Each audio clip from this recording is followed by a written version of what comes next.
Good morning. My name is Eric Blank. It's 9 a.m. on Wednesday, March 25th, 2026. This is the Commissioner's weekly meeting. Commissioner Plant, any preliminary matters? Are you ready to approve the consent agenda? Good morning. I would vote to approve the consent agenda. Thank you, Commissioner Goman. Morning. I would also vote to approve the consent agenda. As would I. Proceeding number 25A-0086R, Mr. Farrell, City of Aurora, Arvada Crossing. Good morning, Commissioners.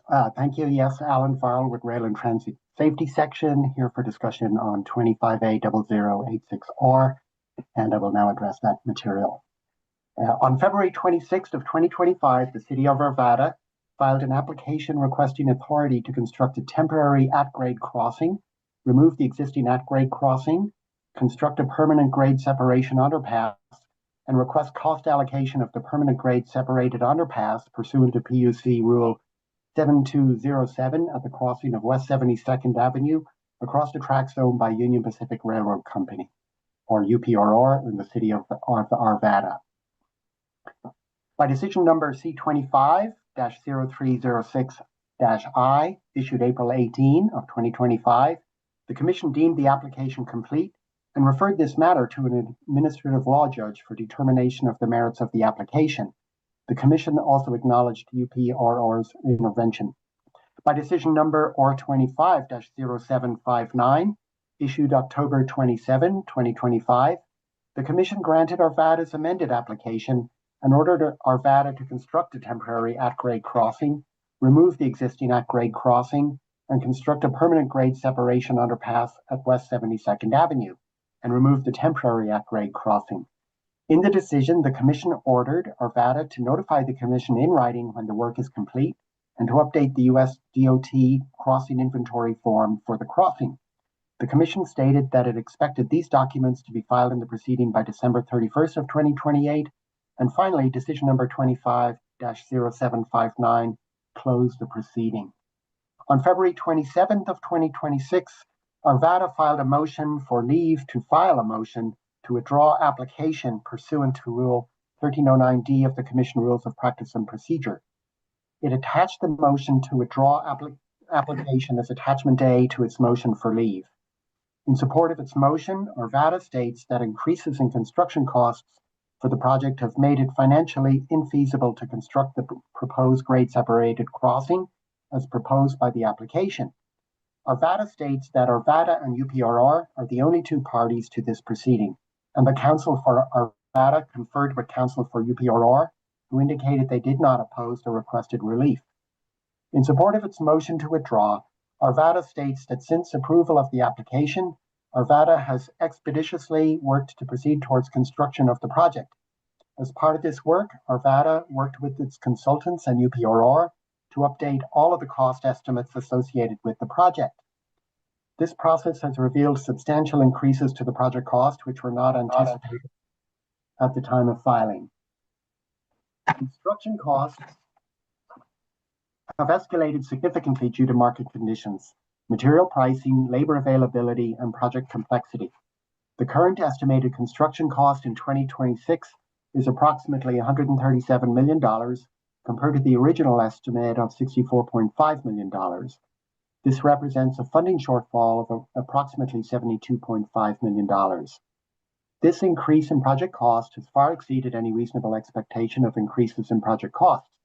After evaluating all available funding sources and financial feasibility, Arvada has determined that the project is no longer viable in its approved form. Accordingly, Arvada leadership has made the decision not to pursue the underpass project at this time.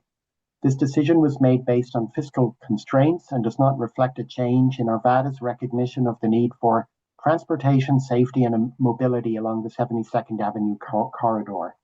Arvada remains committed to improving 72nd Avenue as a critical east-west arterial and intends to proceed with roadway widening to evaluate alternative solutions for the railroad crossing that may be more financially feasible. Because the approved application is now financially infeasible, and because such increases in cost could not have been reasonably anticipated when the application was filed, Arvada states that good cause exists to grant the request to withdraw the application and respectfully request that the Commission enter an order granting the motion. And unless you have any questions, I have a recommendation. We'd welcome your recommendation. Thank you. Staff recommends the Commission reopen the proceeding for purposes of ruling on the instant motions and grant both the motion of City of Arvada for leave to file a motion to withdraw application and the motion of City of Arvada, to withdraw application. Commissioner Plant, I agree with the recommendation. Commissioner Gellman. Thanks, Mr. Farrell. I also agree with the recommendation and obviously very unfortunate to see such dramatic cost increases to make that improvement project infeasible. Agreed. Thank you. Agreed. I agree as well. And that can be an ABC decision, reopening the proceeding and granting the motion. So thank you, sir. Appreciate it. Thank you, Commissioners. Proceeding number 26A-0067T, Ms. Sena, Ms. Kirkland. Good morning, Commissioners. Jolene Sena, Telecom Program Section staff. On February 9th, 2026, Gunnison-Hinsdale Combined Emergency Telephone Service Authority filed its application requesting an emergency telephone charge increase pursuant to 2911-1022C, which requires Commission approval for emergency telephone charge rates in excess of the threshold set at $2.17 per user per month for 2026. The proposed increase is from $3 to $4. That's a 33.3% increase to go into effect June 1st, 2026. This is the applicant's third application. The Commission approved an increase to $3 in 2022. The applicant funds the Gunnison Regional Communication Center, which serves 6 law enforcement, 4 fire districts, and 3 EMS agencies. Additional funds raised would amount to about $1 million over the next 5 years and primarily be used for increased call volume and complexity due to more incidents in remote locations for expanded backcountry access, or from expanded backcountry access. Additionally, rising personnel costs, including training and new operations and technical manager position added in 2026, and capital expenses, including the replacement of an outdated CAD system and telephone system upgrades. There have been no interventions or public comments. Staff has reviewed the application and exhibits and conducted a financial analysis. Staff finds that the applicant will exhaust its funding in 2028 without an increase, and with the increase, the applicant should be solvent through 2030. Staff's analysis of emergency telephone charge increases consists of whether the increase is necessary to fund the proposed expenses, whether the expenses are allowable by statute for 911 funds, and whether the application is sufficiently documented. I could pause for questions or provide a recommendation. Yeah, just one quick question. Did Hinsdale consolidate with Gunnison County? I seem to remember having increased requests from Hinsdale County on the agenda before. Do you know if that's what's going on? I don't know. If not, Gunnison-Hinsdale has been a combined emergency telephone service authority for a while. The governing body is not the same as the county, so I don't know, but okay. I don't know if Jennifer, if you're on, do you know? Good morning, Commissioners. Gunnison-Hinsdale combined with an IGA several years ago, and then reaffirmed and reorganized about 3 or 4 years ago, around the time of their previous application. So Hinsdale County does not have a PSAP. The Gunnison PSAP dispatches for both Gunnison and Hinsdale counties. All right. Well, I guess my memory isn't totally shot. Yeah, I think we'd welcome your recommendation. Although I think you already gave it. Well, I didn't.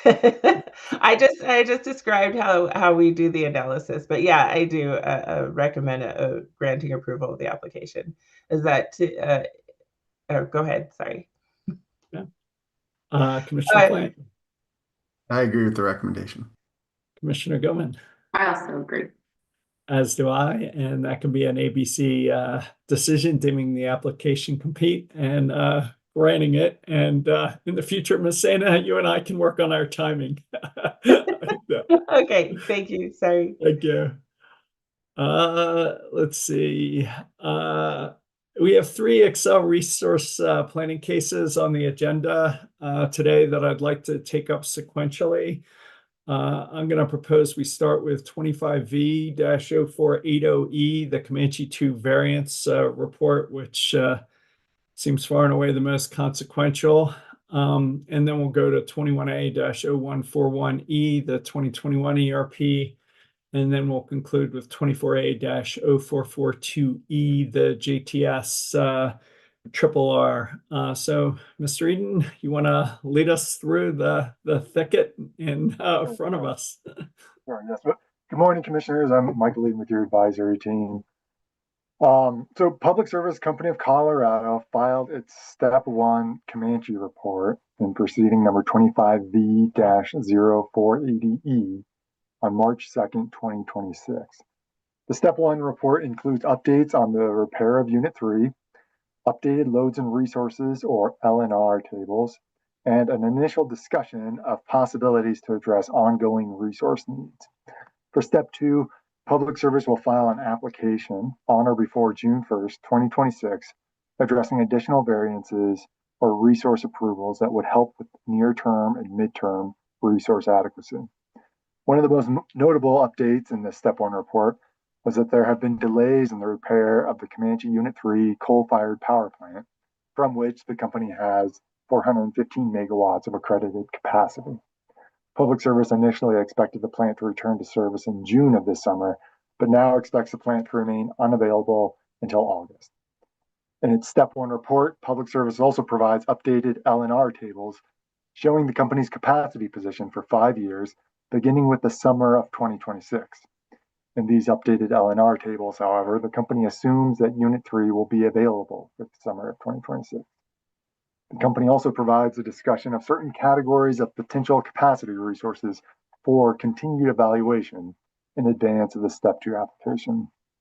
These categories of resources include market purchases, unit extensions and upgrades, extensions of existing power purchase agreements or PPAs, acquisition or acceleration of additional generation resources, pre-construction development assets, and demand response. Regarding demand response, Public Service states that it has identified limited opportunity to increase demand response for 2026 and 2027 via increased marketing and customer engagement, which the company states it is currently undertaking. The company states that other opportunities that rely on increasing program incentives will require additional regulatory process, but that the Commission has expressed a desire to evaluate any such changes through the integrated customer program filing that will be submitted in July 2026. The company argues in the Step 1 report that swift action will be needed as part of the Step 2 filing in June 2026 to enact a contingency plan to ensure the company's reliability position remains positive. So unless you have any questions, I'll stop here for your discussion on the Step 1 report. Yeah, thank you, Mr. Eden. Geez, from my perspective, there are 2 very bad pieces of news buried in this single Comanche update report. First, we're learning for the first time that the company will be unable to bring Comanche 3 back into service by June 1st, 2026, as the company has consistently told us for months, and that it's now likely to come back online in August and perhaps later. Second, the company appears to be wavering on its long-standing commitment to timely retiring its coal plants. I have some initial thoughts on both issues, but want to start with Comanche 3. Mr. Eden, can you pull up Table 3 on page 9 of the public Comanche 2 variance report? As I understand it, this table represents the company's proposed base case load and resource tables for purposes of the NTP, JTS, and Comanche 2 variance process. More specifically, this table seems to suggest that the company is fine in 2026, where you can see only a 77 megawatt shortfall, but has a significant resource adequacy problem in 2027. For me, however, the same report makes clear that the 750 megawatt Comanche 3 unit is not likely to return to service until August 26 and maybe later, in ways that I think make it very difficult to count on for the summer of 2026. So if we were to take 415 megawatts of Comanche 3 capacity out from the summer 2026, it looks as if the company is short 492 megawatts in the summer of 2026. And I'll come back to you with 2027 with a couple more questions. But for now, it looks like there's a shortfall of 492 megawatts in 2026. I think under normal summer conditions, even with the shortfall arising from the extended outage at Comanche 3, the company may be fine. But given that Denver metro temperatures were 30 to 40 degrees above normal highs in March, I think there may need to be more urgency in the company's contingency planning for 2026 in the event for the summer of 2026, in the event Colorado experiences extreme summer temperatures over several days and across a wide geographic area. I know we looked at an extreme temperature event in the 2021 ERP, where the company modeled a peak summer demand increase of over 300 megawatts, greater than the normal peak forecast. In this report we have in front of us, the company laid out some incremental resource options for further evaluation, focused mainly on 2027 as part of its contingency plan. Since I think the focus needs to be more on the summer of 2026, given the extended outage at Comanche 3, I'd like to suggest 3 additional things for the company to quickly explore. First, I'd like to request that the company make sure that individual, interruptible, and DOR demand response customers can truly interrupt or reduce demand if necessary, as some clearly couldn't during Storm Uri. Perhaps the company could run a pilot in late April, May of this year to test this. Programs like AC Rewards, Saver Switch, and Peak Day Partners seem like likely candidates. Second, the company mentions both demand response and distributed generation in its contingency planning discussion, but assumes that any adjustments to the program incentives or bill credits will need to wait until the resolution of an integrated customer program filing in July. To the extent adjustments to the customer incentive levels could be useful to help with the summer of 2026 extreme temperature events, I'd suggest that we should consider on a greatly accelerated basis looking at such adjustments. Perhaps we could increase the ISOC, the interruptible service incentive level significantly, 50% doubling it, even in the context of a 30 or 60-day advice letter filing. Third, in addition to the company's proposals outlined in this plan, I'd request that the company also explore various conservation messaging, including with the state on Amber Alert type text messaging approaches, like those that were implemented in California and Alberta during critical times, and materially reduced demand in a matter of a few minutes. I know the company already has conservation messaging proposals in place, but I'd ask the company to re-examine it to ensure it is robust as possible, including working with the state to explore text alerts to customers. Finally, the customer states that it will file a contingency plan as part of its June 1st, 2026 filing. But that seems way too late to put anything in place prior to this coming summer. So I'd request that the company talk to the parties and file something in, say, 3 weeks, which would be April 15th, including adjusting the above 3 requests to the extent they're reasonably possible and sensible. I'd let the company decide where to file their response to these requests, as the most appropriate place may ultimately depend on the type of action, if any, the company anticipates the commission taking after the filing. So I'll stop there. Mr. Eden, you can take down this table, although if you could be prepared to bring it back, that'd be great. So Commissioner Plant, I'm concerned about 2026 resource adequacy, have a few suggestions that the company might and the parties might look at. And anywhere you'd like to go on those suggestions or requesting that the company file something in the coming weeks?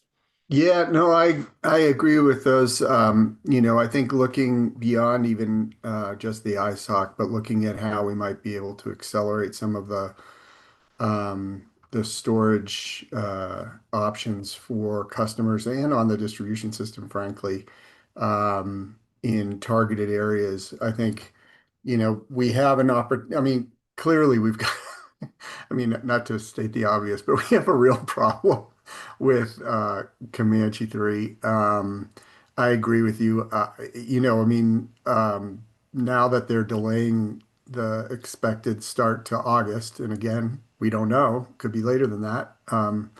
It was June a little while ago, so could be later than August. I'm not convinced they're going to be able to meet summer peak, particularly when we've got 85-degree temperatures in March.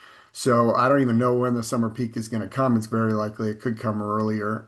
Additionally, we're seeing increased extreme weather events that are causing PSPS type of events, and there may be opportunities for us to be able to sort of address multiple challenges with some of these consumer-sided programs, particularly around storage.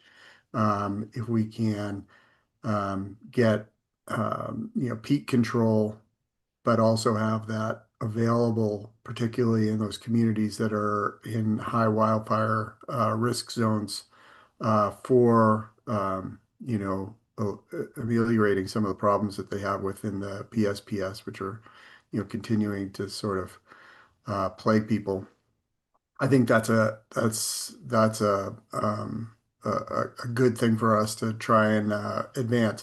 I would note that I think in our order on the June filing, we said or earlier. We did. And I think we even maybe, emphasized the earlier part. But I think that, particularly with all of the things that are happening, now with the extreme weather and additional issues around interruptions, as well as this delay with Comanche 3 again, I think starting sooner is even more important. So I would support that effort. I don't know if 3 weeks is something they can do, but Yeah, not that's for the full report, just in terms of, I'm suggesting just for 2026 resource just to adequacy. address the specific. Yeah. I think that makes a lot of sense. So I would support that. Commissioner Gutman, anywhere you'd like to go? Yeah, a few thoughts. I kind of, like you, saw this report as perhaps divided in kind of two issues, although directionally the same. There's kind of the summer 2026, and what are we going to do about it, and then the subsequent peak years as well. Yeah, and I think it's important to note, really, the commission learned for the very first time in this report earlier this month that was filed that 415 megawatts of accredited capacity would not be online this summer. That was statewide. It's a lot more than 415 right, megawatts. Right, but for the company itself, and that's a really major change to the state's resource position for the summer. Yeah, and I, like you, am pretty shocked and disappointed with the posture of like, well, we'll figure this out in some June filing. There is something to be figured out right now, and I don't think we can wait to better understand what immediate actions already have been taken, I expect, in terms of developing more demand response capabilities, as well as what additional measures the company expects to take prior to the hottest temperatures of this summer. So yeah, I mean, notably, that's 2 months later than we were expecting as recently as January, which puts the hottest part of the summer squarely in a situation where we now do not expect Comanche Unit 3 to run. I will point out too, I've been on this commission for 6 years. This is the second entire year that Comanche 3 has not run. That's a third of the time I've been here.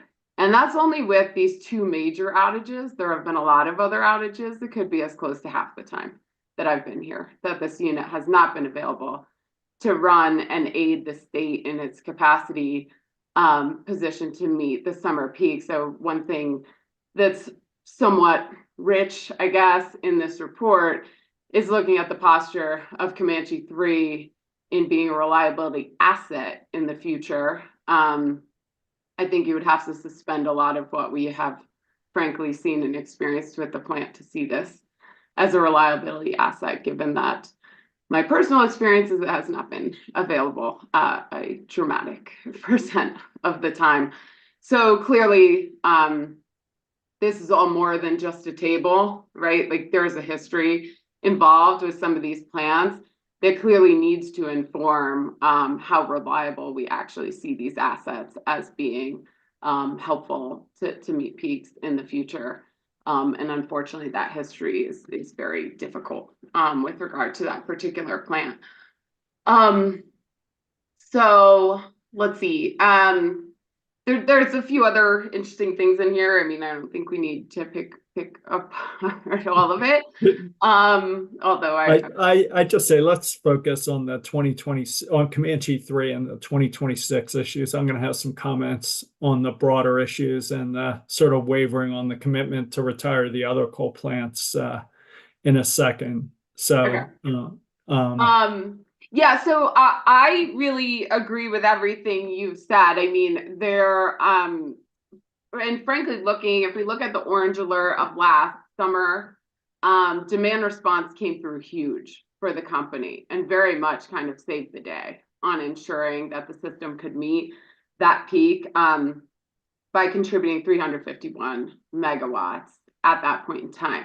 I will note less than that is included in the loads and resources tables that I've seen for demand response. So I'm not sure why we're being so pessimistic about the ability here, and really should have, even up till now, and with increased urgency from here forward, be focusing on that as a real possibility to increase, whether that takes enhanced incentives, new program offerings, whatever it is.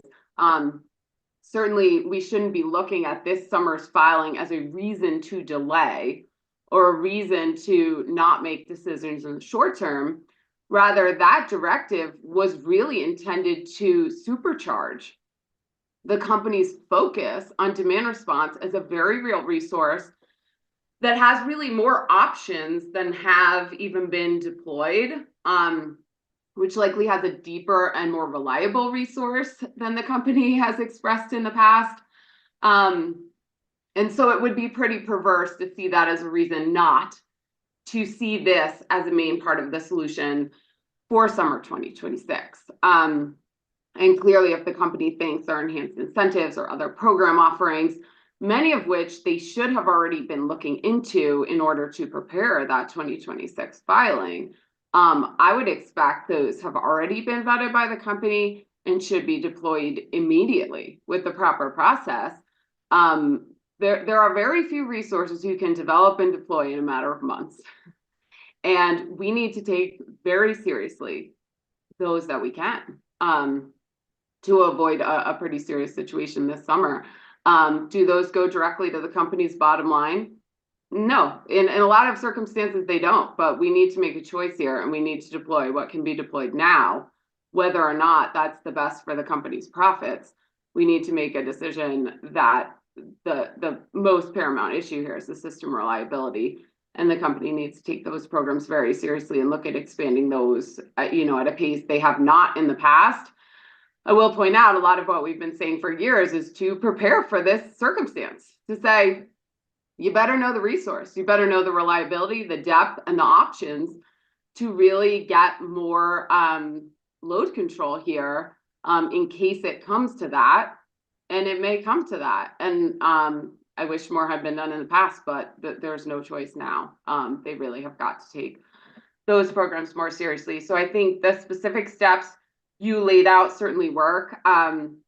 One other potential option you didn't mention, I don't know if it's possible for them to look at incentives for their wholesale customers, to also kind of encourage them down the food chain to also be reducing load in a major situation. And then, you know, I don't know the exact timing or details of the company's discussions with any potential large loads. But clearly, I think some of this factors in, sorry to break your rule, maybe more about the subsequent summers than this summer. It was a depending guideline. Depending on the timing. But, you know, this puts a lot more urgency to really ensuring that large loads have a meaningful amount of demand response and perhaps bring your own capacity to ensure that they are part of the solution, not part of the problem that we're looking at with these peak capacity needs. So those are probably the two friendly amendments I would make to your list. But I agree. I don't know if they'll say they can do this in 3 weeks, but I don't know that we have a choice.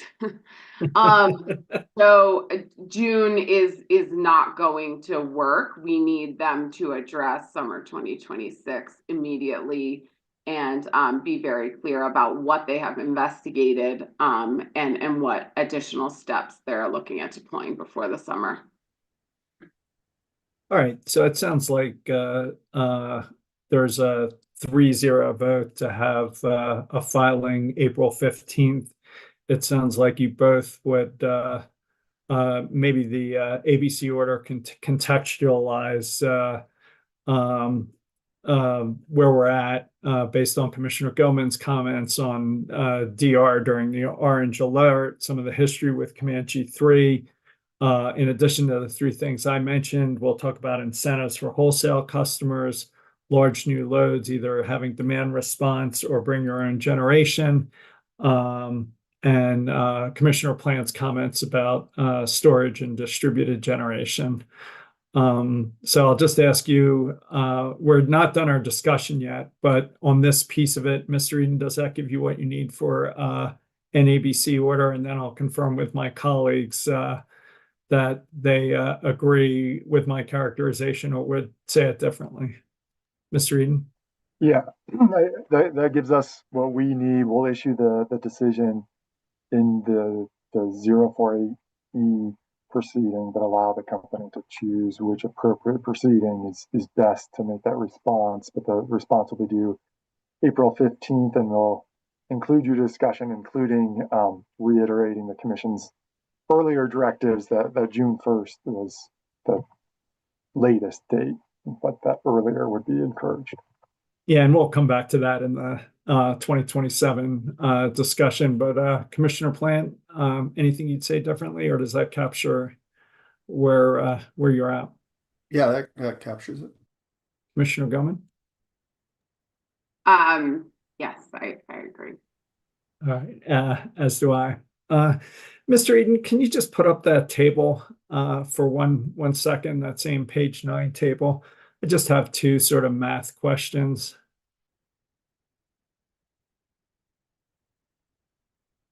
So I don't want to get anywhere near policy. I know we're going to have multiple cases starting with that June 1st timing. But in 2026, Comanche 2 is assumed in the total accredited capacity. Is that right? Yes, that's my understanding in this table. And then in 2027, Comanche 2 is not assumed. So they're assuming Comanche 2 is not available in 2027.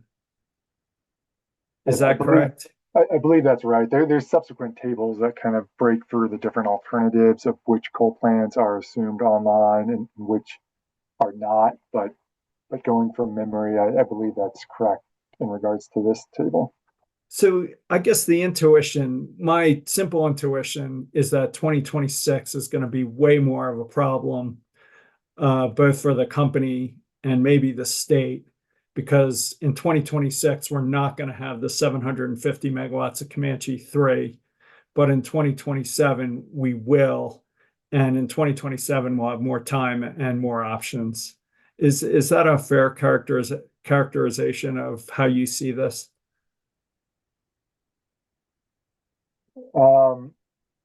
Yeah, I think that's fair. There's definitely other factors in terms of whether load continues to grow for 2027 and whether there's any additional delays in other resources from the 2021 ERP that are expected to come online. But I think looking at this table, that's fair. Okay, you can take that down.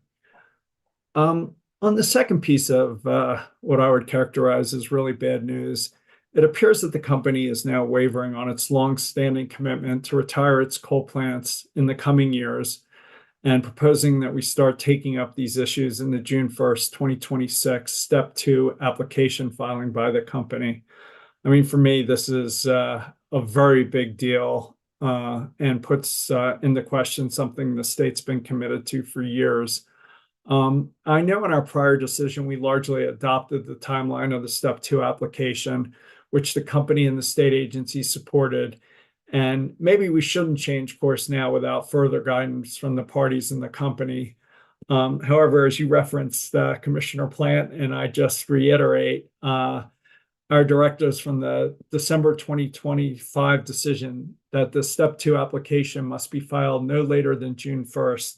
And then we said, but we encourage and would accept earlier filings, and that decision to wait until June 1st may in and of itself be imprudent if there are approvals or actions that the company should have raised earlier to the commission and for party consideration.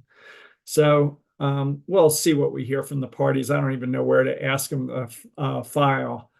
And the last thought I had is perhaps at a future CWM, we should discuss encouraging having trial staff present their independent view of the load and resource balance and how we got here. Given some of the background you discussed, Commissioner Goman, I think it might be useful to hear their view, but I don't have a specific proposal today, as I've been mainly focused on the 26 resource adequacy issues in Comanche 3.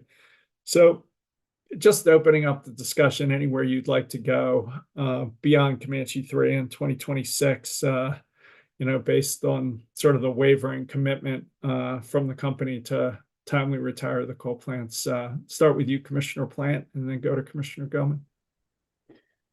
Yeah, I mean, it's disappointing to see this this turn from the company on these plants and our commitment to close them. They haven't brought a formal request before us yet, so it's probably a little early. And I also I have yet to see a projection of load from them that reflects the decisions that we made in the last ERP. So if we don't know that the load forecasts are accurate, it's kind of hard to make a determination on resources. And I think that we've put in place a variety of things to try and accelerate getting more resources if we need them. But I feel like at this point we're kind of working with a lot of incomplete information in this sort of shot across the bow that they've given us. I think there's a lot of things that the legislature put in place as it relates to achieving these sorts of emissions reductions that would have some adverse impacts if they were to not meet those commitments. And but I think it's probably a little bit early because again, I'm just not. We can't make a decision on resources until we have information on load, and I just I don't know why it's been so difficult to implement the forecasting determinations that we made in the last ERP, but so far they haven't been able to do it. So that's my basic take on it. Yeah, I appreciate that. I don't know that we're certainly not going to vote today. And I totally agree. It's premature, but I just don't think we can let this piece of news sail by without at least pointing it out, uh, uh, because it seems to be potentially a very big deal. Commissioner Gilman, I know you had further thoughts. Anywhere you'd like to go? Yeah, I mean, just to point out, like, this analysis may be pretty involved, which comes next, right? There are these loads of resources tables, but there's a lot of history and a lot of other filings behind a lot of these bits of information. For example, the company's essentially already stated that the operation of Comanche 2 is largely kind of antiquated and inflexible and perhaps not incredibly suitable to be following renewables and operating today's system in a longer term capacity. We have the history of reliability with Comanche Unit 3 to consider, whereas I think a lot of what's being stated here is it's needed for reliability. The company had said in this report, the absence of Comanche Unit 3 creates a sizable gap. Yeah, we know we're already dealing with that for summer 2026. The difficult part of how we're doing it now is that gap is largely unexpected when it occurs, which is very difficult to deal with in the resource stack. And this has happened time and time again. So there's just a lot to consider here and a lot of difficulty and complications with these decisions and how they factor in, and really how reliably we've been able to count on some of these resources during the system peaks in order to count them in these future projections. So it is going to be a complicated analysis whenever we get that in, but I agree with you in the disappointment, and we're going to have to look at a whole lot of options here, and also, as Commissioner Plant pointed out, really better understand how reliable the growth forecasts are moving forward as well. All right, I think that's all I had. I just thought it needed some flagging and discussion. So, Mr. Eden, anything else on 25V-0480E, or are you ready to move to 21A-0141E, which I think will get us at Commissioner Plant's issues with the demand forecast? Right. And just to summarize my understanding, the Commission's most recent discussion about the possibility of the extensions of the other coal plants were just kind of an initial discussion and don't impact the decision coming out of 04VE about the demand response and other issues that were discussed previously. Yes, absolutely. I think we're not taking any vote. It's just flagging this issue, sharing some concerns, and inviting help from the company and party about how we can look at this maybe on an accelerated basis as appropriate, but understanding that it's a challenging issue with lots of moving pieces that may take time. Right. Okay.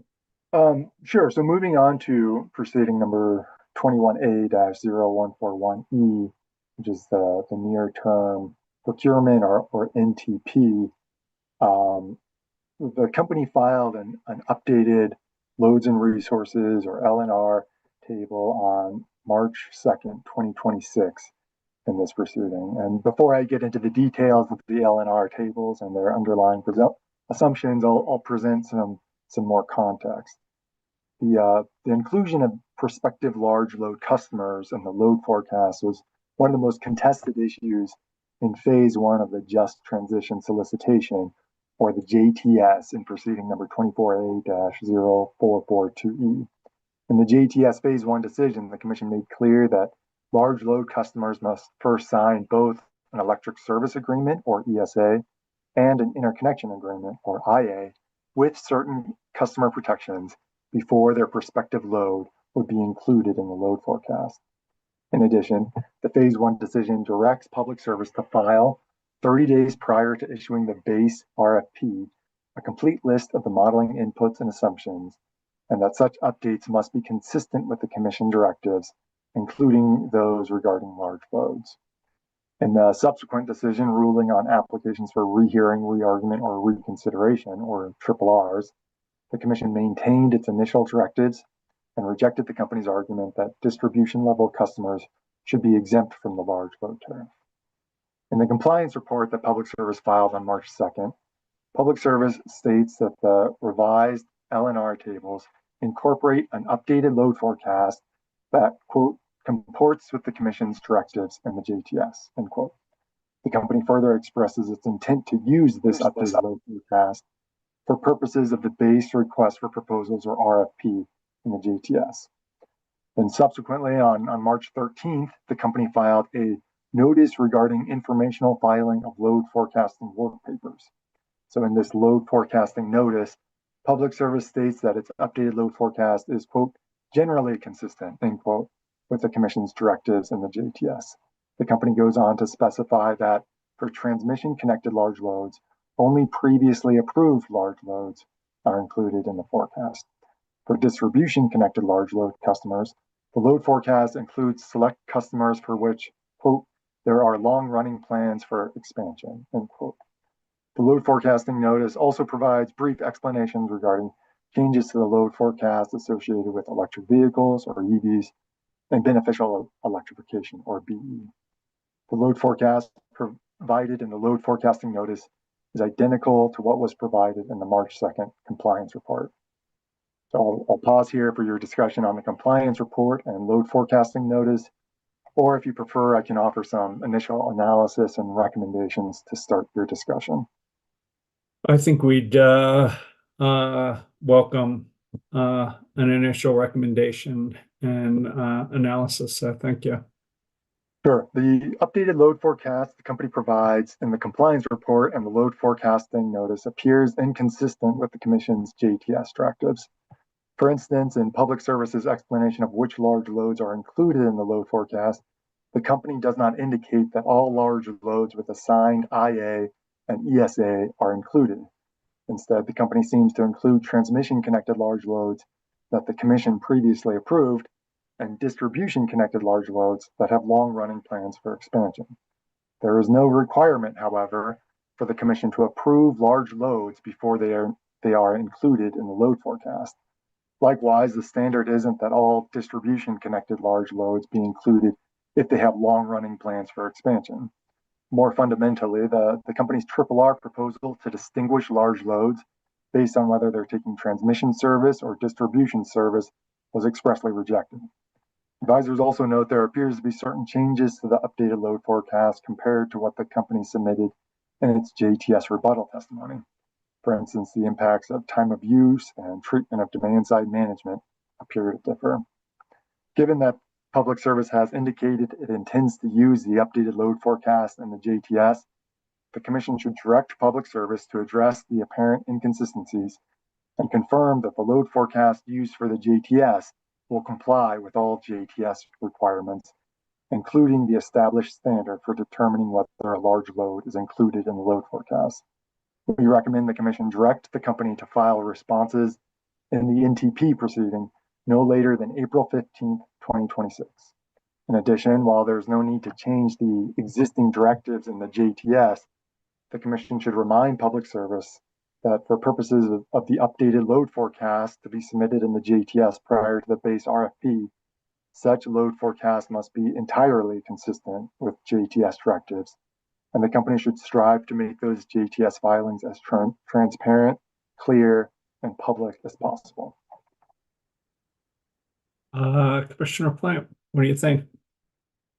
Yeah, I agree with that. I don't know if maybe our language in our decision where we say it that their projections need to be consistent with our directives, maybe consistent is too vague of a word. I don't know. I mean, I thought it was pretty clear, but then they came back with generally consistent, as you said, Mr. Chairman, guidelines really. I just we can't make these kinds of decisions without at the very basic level, understanding the forecast with demand. And we've given them the guidance on, after a long proceeding where we had a lot of participation and a lot of debate, and still we're trying to get forecasts that are aligned with that decision. And I don't know why it's been so difficult for the company, but I mean, my message would just be that, they need to come forward with the forecast, in the next filing, and it needs to be aligned with our determinations in the JTS, and what seems to be a kind of a pattern is that they don't entirely do that, and then they say, well, it's too late to remodel, and it's like, we're telling you now. It needs to be aligned with our JTS decision, and if that delays the modeling in the future, that's on you. I mean, we've tried to make this as clear as possible, and unfortunately continue to be disappointed. Commissioner Gilman. Yes, I agree with the direction. I also agree, Mr. Eden, I particularly found that time of use and DSM inputs as confusing. So some explanation on where those come from would be helpful. I will also point out there could be some issues with the functionality of the executable that was provided, especially in the business as usual tab. It does not appear to have full function in some cases. Some of the information disappears when you try to run the business as usual scenario. One other question for you, Mr. Eden. This executable attachment A, which is the loads and resources table, which then has some different alternatives, was, I believe, originally filed as confidential. Is that correct? Yes, that's correct. I believe on March 13th, in connection with the notice of load forecasting, that whole spreadsheet was filed as confidential. And they did not file any information related to it publicly at the time, right? Correct. The public slip sheet that was kind of replaced the Excel worksheet just said that the entire exhibit was confidential. Okay. And then we're, maybe 10 days later, and we just kind of mysteriously got attachment A back and it was public. So is that, am I right with that? Yeah, I believe on, I think March 19th, I want to say, there was Exhibit A was filed. It's not clear. It appears that Exhibit A is the same Exhibit A that was filed on March 13th, but it was filed publicly, but there was no notice or anything else associated with that attachment. So it's a little unclear. Okay. Yeah, so anyway, just not to drag up another issue here, but I think a lot of our focus in this discussion is being sure we can follow, parties can follow, that this is as transparent as possible to ensure, first of all, we have compliance with prior commission directives. But I'm a little baffled at this whole filing thing and what really the company saw as confidential in here, kind of with no explanation, turning around and making the whole thing public.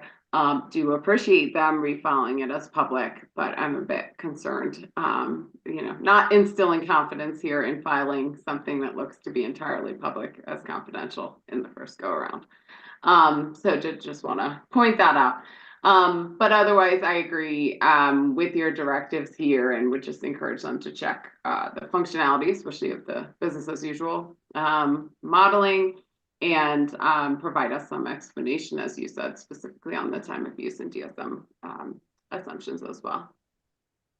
So Mr. Eden, I agree with your recommendation, and I agree with the comments of both Commissioner Plant and Commissioner Goman, and would just ask if that gives you what you need for an ABC order. It does. Thank you. And last but not least, we're in the JTS 24A-0442E triple R. Mr. Eden. Yes, thank you. So finally, ERP this morning. The Public Service filed its second application for rehearing, reargument, or reconsideration, or triple R, on March 16th, 2026, in the Just Transition Solicitation, or the JTS. As you'll recall, the Commission initially issued its Phase 1 JTS decision back in November of 2025. Several parties filed triple R applications in response to this Phase 1 decision, and on February 24th, 2026, the Commission issued decision number C26-0121, ruling on these triple R applications. Public Service's pending triple R was filed in response to this February triple R decision. In this second round triple R, the company seeks reconsideration of certain Commission directives regarding the large load tariff filing, as well as the calculation of the Denver Metro transmission credit. And I'll take each of these issues up in turn. Starting with the large load filing, in the triple R decision, the Commission denied as premature the triple R proposal from Public Service and the East Metro Area Business Coalition to pursue a TG window approach for new large loads. The Commission denied this triple R request as premature, citing cost and risk allocation issues. The Commission found that until the adjudication of the large load tariff, there is considerable risk that new large loads will impose additional costs on the grid and to existing customers. In addition, the Commission set forth certain directives for the upcoming large load tariff filing. One of these directives requires Public Service to present in the large load tariff an evaluation of the cost of the proposed large load tariff, assuming that the new large loads require a new combustion turbine, or CT, plus a reserve margin. Public Service seeks reconsideration of this directive. Public Service first argues that attempting to tag new generation units and allocate all associated costs to a particular rate class is inconsistent both with how the company runs its system and with accepted methods of cost allocation. Public Service argues that customers draw power from the grid as a whole, and the company thus does not attempt to assign the cost of particular generation units to specific customers. Public Service also argues the Commission's directive to assume that new large loads will be served exclusively by new CTs is contrary to state, company, and customer emissions reduction goals. And finally, Public Service states there is insufficient time to conduct the additional modeling before the April 2nd, 2026 filing deadline for the large load tariff. The company asserts it has already developed its modeling for the large load tariff and that updating its transmission modeling or re-optimizing the modeling of generation portfolios to reflect a CT-only approach would further delay its large load tariff filing. So the issue before you is whether to maintain the Commission's initial directives regarding what the company must include in its large load tariff filing. And I have a recommendation, but I'll pause first for your discussion. Yeah, let me jump in. The company seems to think that we asked it to update its transmission and generation modeling to reflect a combustion turbine approach to the large new load tariff. But as I understood the request, we just asked the company to present an evaluation of the cost of serving large new loads based on the assumption that the capacity costs are equal to $25 a kilowatt month, equal to the cost of a new combustion turbine from the NTP process plus a planning reserve margin. As such, as I understood the request, it did not require additional transmission or generation optimization modeling, but maybe some straightforward spreadsheet analysis. Given that the tariff filing is expected in a week, I'm okay with having the company take more time to respond to our request. Although I'm not sure what modeling the company contemplated, I put the company on notice that we're likely to ask for this analysis on supplemental direct and would expect to receive it relatively quickly. So to be clear, I'd grant this triple R request with clarifications based on the timing issue Public Service Company raised. I know the company raised other arguments, including that large new loads will be served by the grid as a whole, and that the cost of service should not be based on the cost to build new CTs. I also get that there's other ways of looking at cost causation besides new CTs, and that there may be legal and other concerns with using that approach as outlined in the company's RRR. Resolving these issues, however, is exactly what the upcoming large new load advice letter filing is for. Our directives in this case, in the JTS case, however, were in response to the company's request to add up to 500 megawatts of large new loads to the TG tariff and potentially much more to the PG tariff. And the reality that the cost of a new combustion turbine at $25 a kilowatt month may be 2 to 3 times greater than the weighted average TG tariff demand charge revenues at $11 a kilowatt month. In short, I stand by our initial findings that allowing these large new loads onto the system under current rate structures may have resulted in existing customers unfairly subsidizing the higher costs of serving large new loads. Given everything else that we just discussed about with resource adequacy and the timing of and the challenges of timely retiring the coal plants, it doesn't seem like now is the time to subsidize large new loads. Again, through the large new load tariff filing, we should be able to determine the actual cost that they impose on the system. But for now, in the JTS, the company hasn't met its burden to show that its large new load proposals in this case are in the public interest. So given the timing concerns, I'd grant the RRR request, but state our intent to pursue these issues in supplemental direct testimony or elsewhere in the large new load advice letter process. So Commissioner Plant, anywhere you'd like to go? No, I think that's a good approach, and I would support. Commissioner Gilman. I have a friendly amendment, an upgrade, if you will. So I would prefer to move beyond the may order this language. And, you know, I'm not clear on the timeline that they've laid out, and I understand their concerns as to its use and application, and that's fine. That'll all be litigated in the large load tariff filing itself. I think we wanted this to have a better understanding of the boundaries of some of these costs and decisions. And so I would more explicitly state that the commission does want this information in the large load tariff filing, especially given the uncertain time frame they put out that it will take them to create it. I don't want them kind of sitting on this for the next few weeks and not acting. I think it would be more prudent for us to say we do want it in their direct filing. They should indicate in their direct filing of the large load tariff, they should indicate when this information will be available and will be filed. And that should be no later than when supplemental direct would typically be expected. That would allow us to not kind of burn the time in the interim with them not working on this request, and make it more clear to them and to the parties that this information is expected, and they'll simply provide in that direct filing when we can expect it to come in. So that would be my upgraded version. I would view that as a very friendly amendment. Commissioner Plant, you are all right with that? Yeah, I agree. Thanks. So I don't know what you call that, Mr. Eden. I was assuming that was a grant in part. Yes. It's not in the direct, but we are ordering it here. Yeah, I would agree with that. Keep going, Mr. Eden. Sure. So moving to the second issue, the company raises in RRR. In phase one, public service proposed a $191 per kilowatt modeling credit for resources connecting to the transmission system within the Denver metro constraint. In the phase one decision, the commission largely approved this transmission credit, but directed the company to perform additional comparative transmission modeling to fix certain deficiencies in the calculation. In the RRR decision, the commission agreed with a contention from the Coalition for Community Solar Access, or CCSA, about an error in the calculation of the Denver Metro transmission credit. All else being equal, CCSA's proposed change would increase the amount of the Denver Metro transmission credit.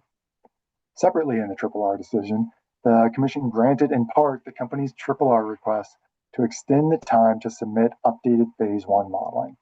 At the same time, the commission refined the requirements for the updated phase one modeling, including by requiring public service to incorporate the Denver Metro transmission credit.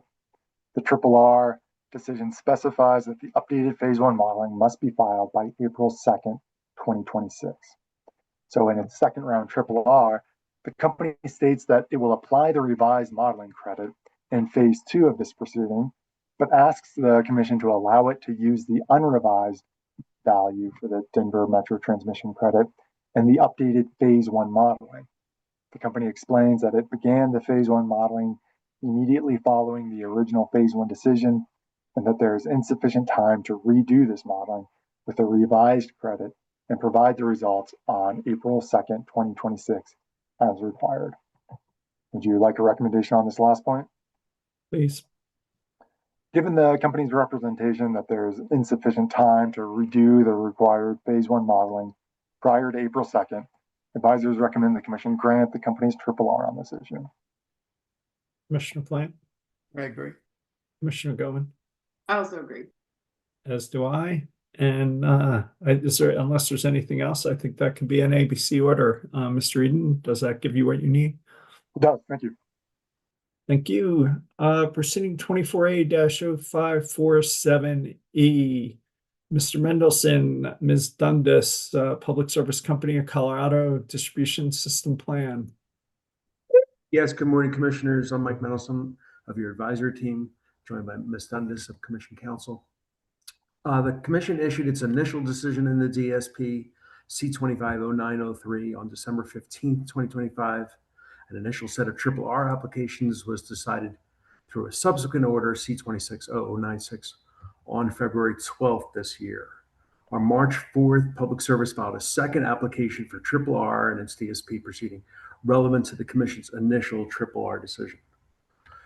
The company continues to argue the commission's misinterpretation of the statute, but now asks the commission to grant it a 60-day stakeholder process to facilitate two potentially negotiated outcomes. One, a performance-based framework relevant to Type 2 expenditures, and two, a rubric for distinguishing between Type 1 and Type 2 expenditures. As you'll recall, Type 1 expenditures are those that the commission finds strategically and affordably benefit or advance relevant distribution and air quality targets, standards, plans, and regulations. Type 2 expenditures are those that fail that threshold and therefore are subject to a performance-based framework. The commission expanded the requirements for Type 2 recovery beyond the limited set of performance metrics referenced in 5E of the statute to include those associated with system reliability, customer service, and system hosting or HCA data availability. The company also requested a clarification of the commission's first RRR regarding cost recovery of the NCORD pilot project. Finally, there was one additional request in the company's RRR regarding an HCA-related deadline. Given timing constraints, the commission addressed that issue separately through decision C260164 last week. I'll delve into the specifics of the company's RRR application below, but we'll first hand the microphone over to Ms. Dundas to present UCA's motion to reply to the company's RRR and the company's response to that motion. Ms. Dundas. Good morning, commissioners. Can you hear me? Yes, we can. Great, thank you. As Mr. Mendelson said, on March 20th, 2026, UCA filed a motion for leave to respond to Public Service's second RRR application. In its motion, UCA argues that a response to the RRR application is appropriate and consistent with Commission Rule 1506 because the RRR application includes a, quote, misstatement and error of law. UCA argues that Public Service's claim that the Commission must approve a performance-based framework within this DSP is inconsistent with Senate Bill 24218. UCA argues that because Public Service misapplies the law in its second RRR in arguing that PFB must be approved here, the Commission should enhance the record in this proceeding by granting the motion for leave to respond. It states that trial staff CEC support its motion, but Public Service opposes it and all other parties take no position. On March 23rd, Public Service responded to UCA's motion and argued that it should be denied. Public Service argues that UCA's response does not present any material misrepresentations or incorrect statements of law as required by Rule 1506 and thus must be denied by the Commission.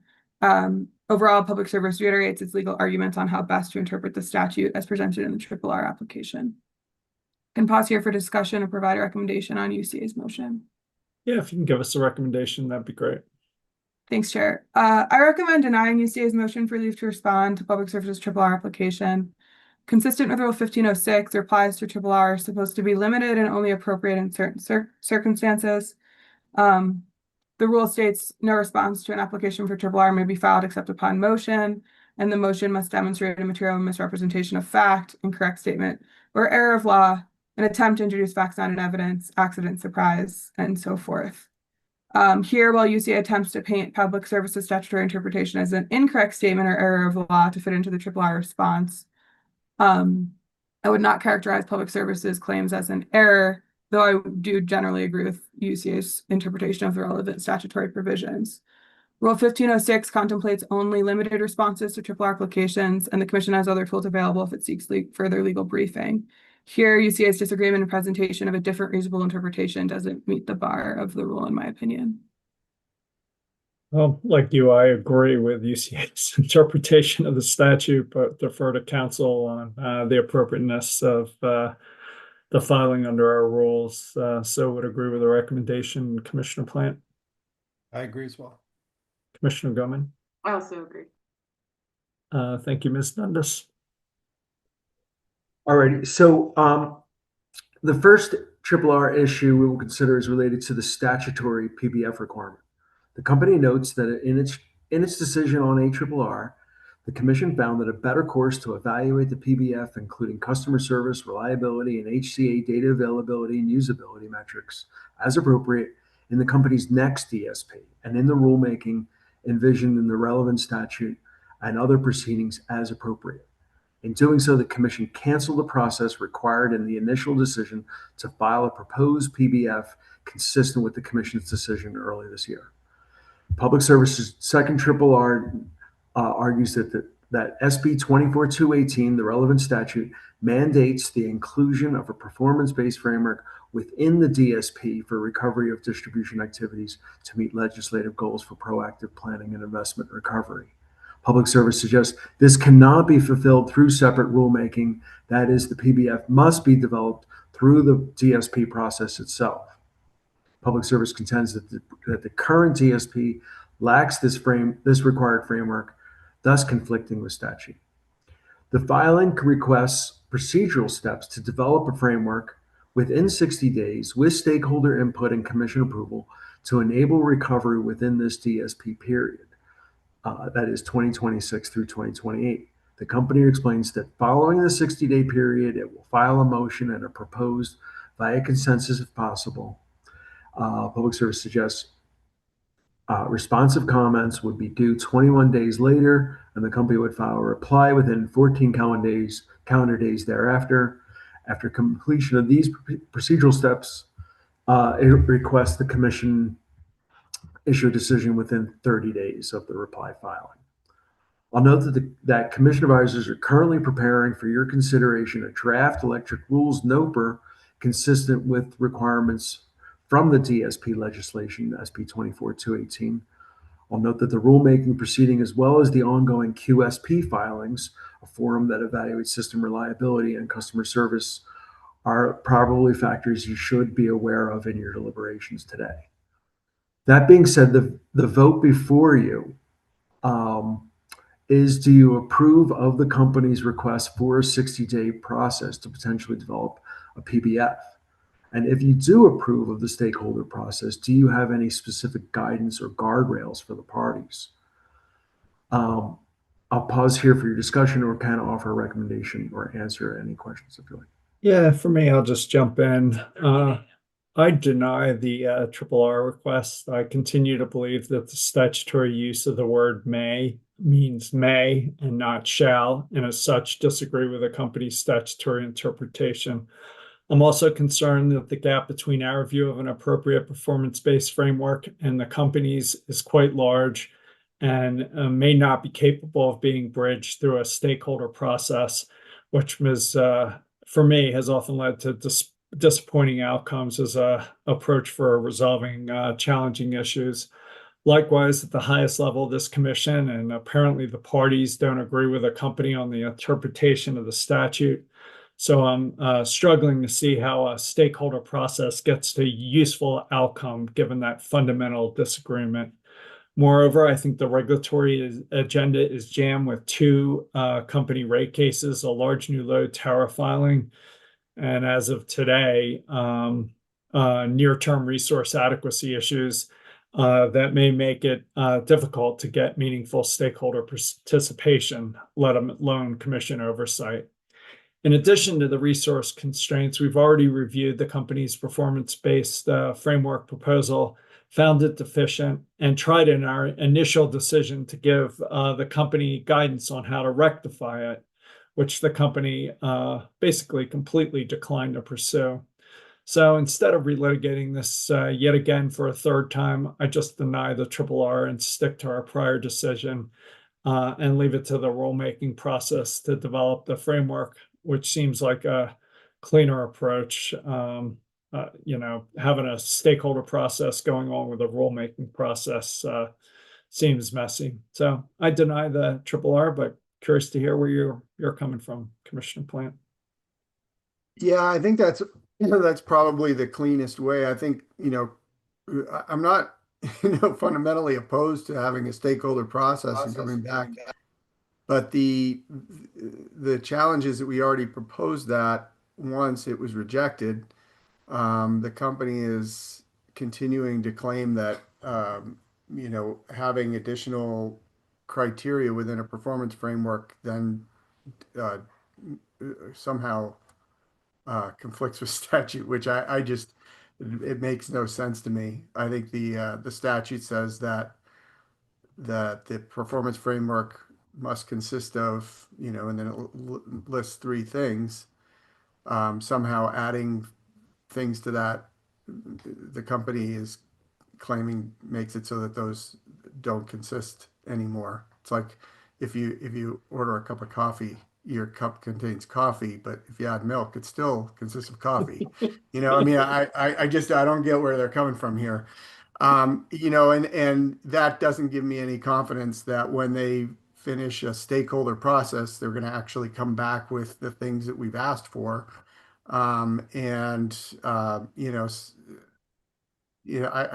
think we tried to do this multiple things within this one DSP, and we didn't have the record for it, and we didn't have a good structure for how to implement this performance-based system. We still disagree on what's included in type 2. I think clearly Senate Bill 218 was, a massive transformation of distribution system planning to really modernize the grid and prepare the grid for, sort of the next generation of energy management. And, it turns out that's going to maybe take a couple of proceedings. And I think we got, substantially along the path in this DSP, but we just don't have the agreement and the record on which to structure something right now for this performance-based framework. So I think the rulemaking is a good way to get things prepared and predictable for the next DSP so that they can address these issues directly. Commissioner Gutman. Yeah, I also agree. I think, and look, nothing prohibits the company from talking with the parties in the interim if they would like to try to make real progress to figure out what comes next and where they can find agreement. And certainly that will be applicable coming up. So that could be time well spent if they choose to do so. I don't see a commission directed stakeholder process here because, as you indicated, I have perhaps little confidence it would be fruitful given the distance between what the commission had indicated and where we continue to see the company coming in. Certainly, I think it's fairly clear the company had to propose a performance-based framework, but the commission did not have to accept exactly what the company provided.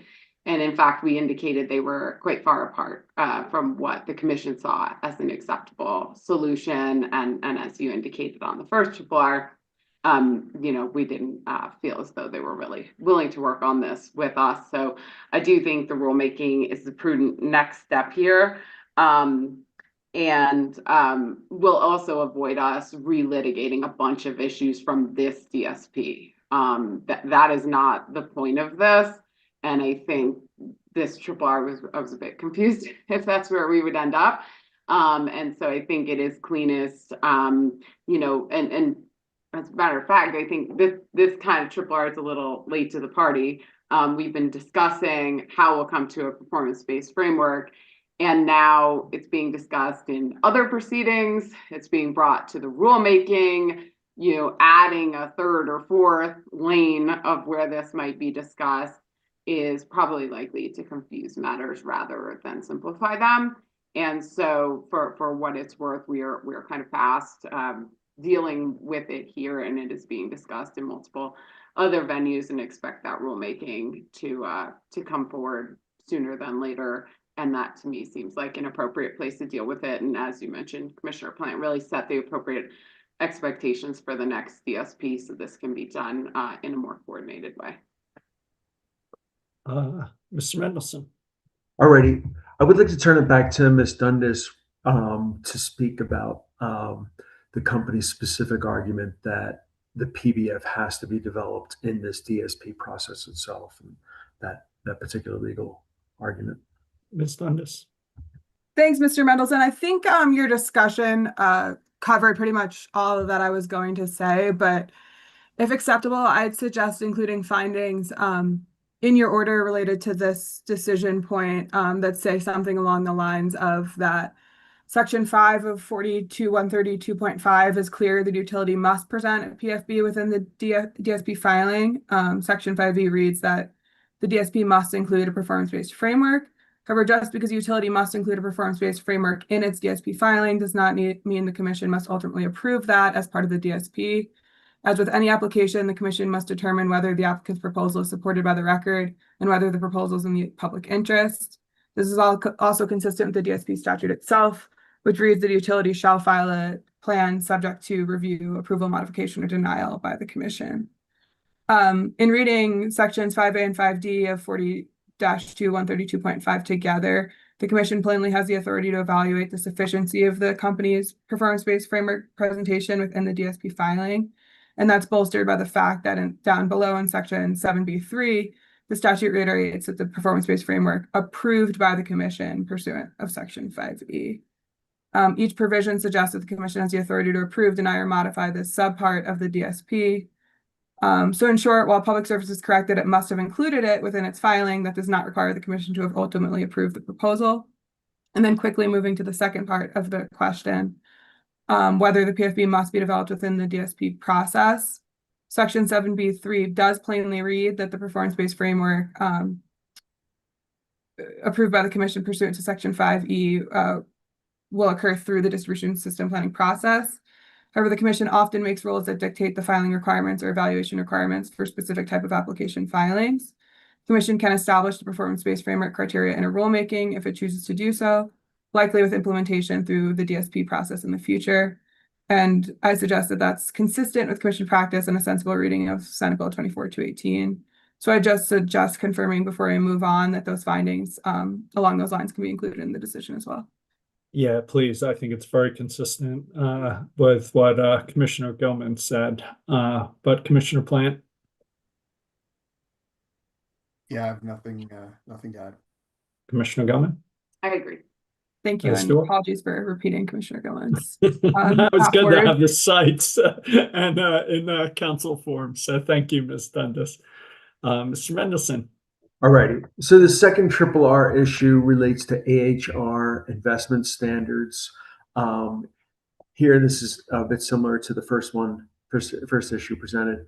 The company's triple R says it seeks clear standards for asset health and reliability, or AHR investments, to distinguish between type 1 automatic recovery and type 2 performance-based recovery activities. It proposes working with stakeholders to develop criteria for investments that improve reliability and align with statutory goals. The company states that it recognized that the DSP HRR decision directs the production of certain information in the next DSP, but contends that the Commission did not make clear what evidence would meet its expectations. The company continues to argue that the Commission reads the statute too narrowly, looking only at certain phrases out of context and not considering the different ways in which AHR investments can meet the many legislative goals that allow for Type 1 distribution activities recovery through the GMAC. Says maintaining reliability is a logical necessity to improving it. Nothing suggests that the General Assembly intended to parse out only those dollars spent on projects that discreetly make incremental improvements in reliability as opposed to other AHR activities and associated investments. To that end, the company requests the Commission allow one, as part of the 60-day process described above, the company and interested stakeholders propose a rubric for determining which AHR activities and investments improve reliability and thus can be counted as Type 1 distribution activities, and other AHR investments appropriately classified as Type 2. The basic question for you is, do you approve of the 60-day stakeholder process proposed to negotiate a distinction between Type 1 and Type 2 expenditures for that purpose? And if you do approve of the stakeholder process, do you have any specific guidance or guardrails for the parties? I'll pause here for your discussion. Yeah, I'm in the same place as I was on the other 60-day process. For all the reasons I voted to deny that RRR request, I deny this one. Commissioner Plant. Yeah, similarly, I think this can be done through the rulemaking in advance of the next DSP. What I'm hoping that we can come to within that process is something that will give a real predictable definition of what it is that is included in these various different tiers, and so that we are not just arguing over semantics. Obviously this needs to be a part of the overall planning of the system, and so the more predictable our definitions can be, the better. And I think that that's appropriately done through the rulemaking. Well, and as Commissioner Gilman said in the other one, company's free to talk to the parties as it sees fit. Commissioner Gilman. Right, yeah, same comment. I mean, I think if they have a reason to believe they can make significant progress on this, that's something they can and should do anyway, outside of whatever the Commission directs.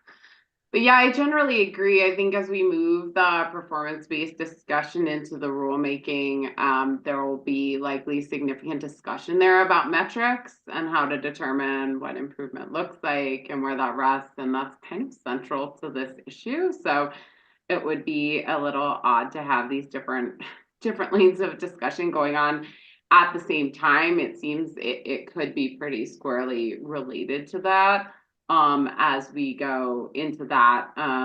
And again, with the next one, I see this as something that would squarely be teed up for the next DSP. I don't think what's being suggested here is a relitigation of the first, well, it wasn't the first DSP, the prior DSP.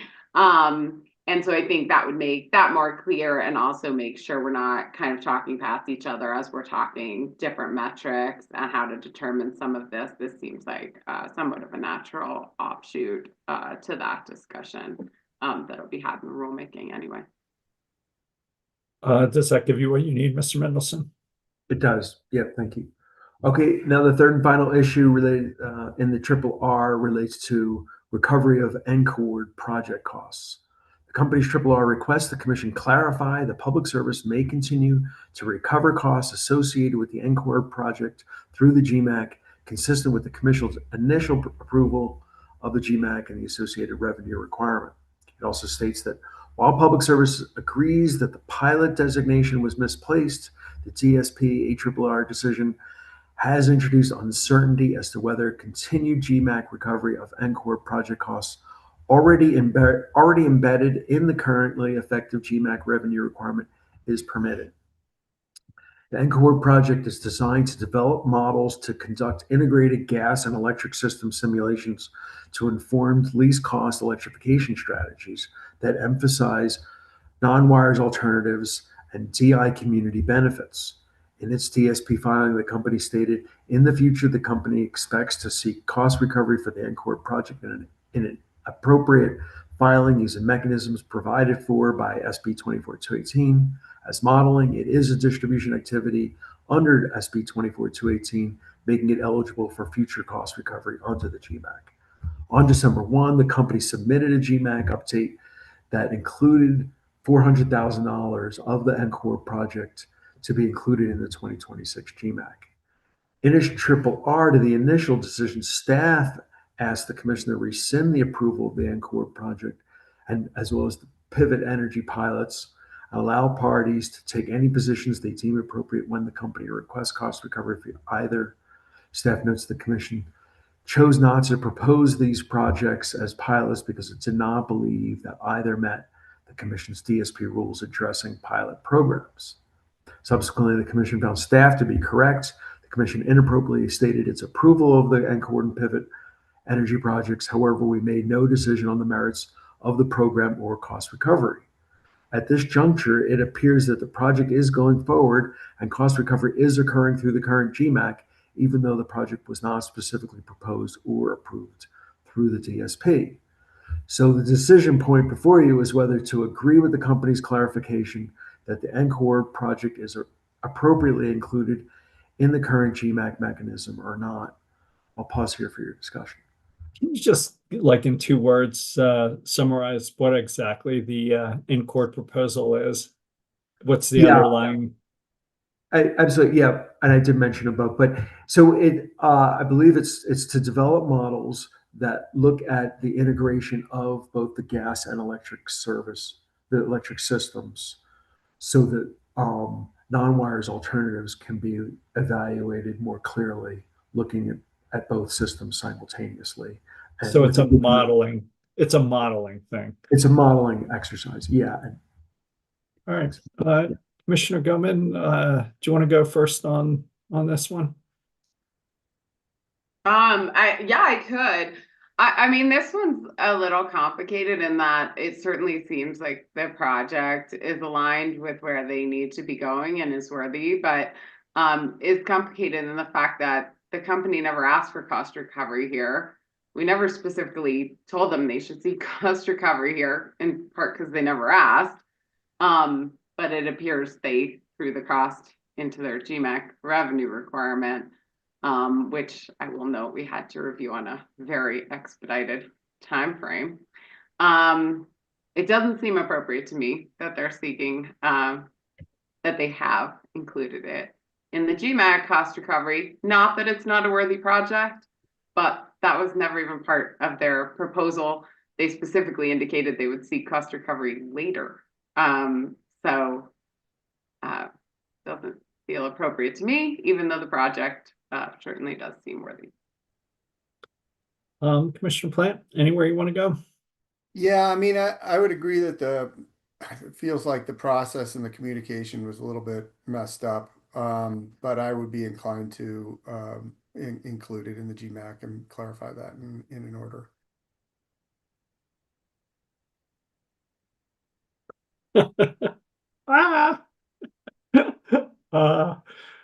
I guess I'll agree with Commissioner Plant on the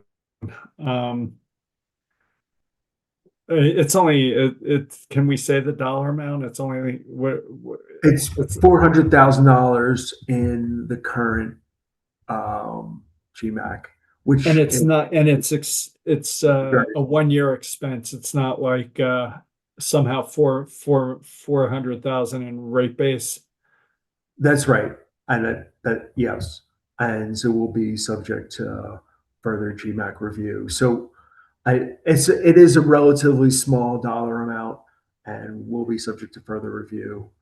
And can we put in the order just outlining Commissioner Gilman's process concerns, which I totally agree with, and would have voted for it with her Commissioner Plant on the other